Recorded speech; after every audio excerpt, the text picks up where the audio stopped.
নমস্কাৰ শিক্ষক গুৰুসকল, আপোনালোকক মোৰ ইউটিউব চেনেল টিচাৰ্ছ হেল্প গুৰুলৈ স্বাগতম জনাইছোঁ। আৰু আজি দিব বিচাৰিছোঁ এটি খবৰ। এই খবৰটি আহি পৰিছে শিক্ষা বিভাগৰ তৰফৰ পৰা। যিসকল শিক্ষাগুৰুৱে নিয়মীয়া পদৰ বাবে আবেদন কৰিছিল আৰু ফাইনেল মেৰিট লিষ্টত তেওঁলোকৰ নামবোৰ অহা নাই, তেওঁলোকৰ বাবে এই খবৰটি হ'ব।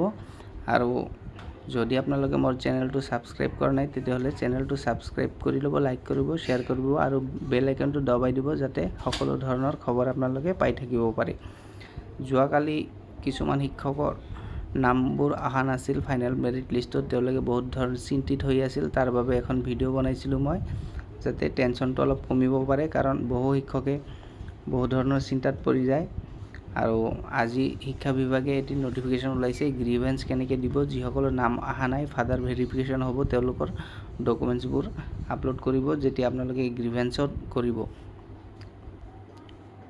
অহা 3/9/2024 পৰা 8/9/2024লৈকে গ্ৰিভেন্স আপলোড কৰিব পাৰিব। অনলাইন ৰেজিষ্টাৰ হ'ব গ্ৰিভেন্সৰ, আৰু ইয়াৰ বাবে আপোনালোকে DE.assam.gov.in যিটো পৰ্টেল আছে শিক্ষা বিভাগৰ, তাতে আপোনালোকে গ্ৰিভেন্স লড্জ কৰিব। আৰু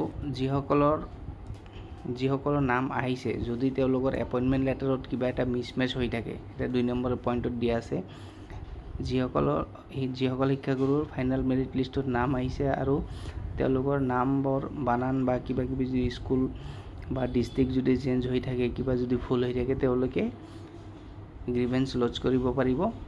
আৰু আফটাৰ ভেৰিফিকেশ্যন এইটো শুধৰাই দিব শিক্ষা বিভাগে।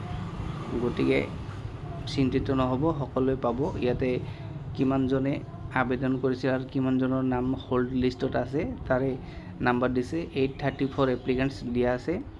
সেই 834জন শিক্ষাগুৰুৱে এপইণ্টমেণ্ট পাব বুলি আশা ৰাখিছোঁ। আৰু বেছি চিন্তিত নহ'ব। ভিডিঅ'টো চাই থকাৰ বাবে ধন্যবাদ।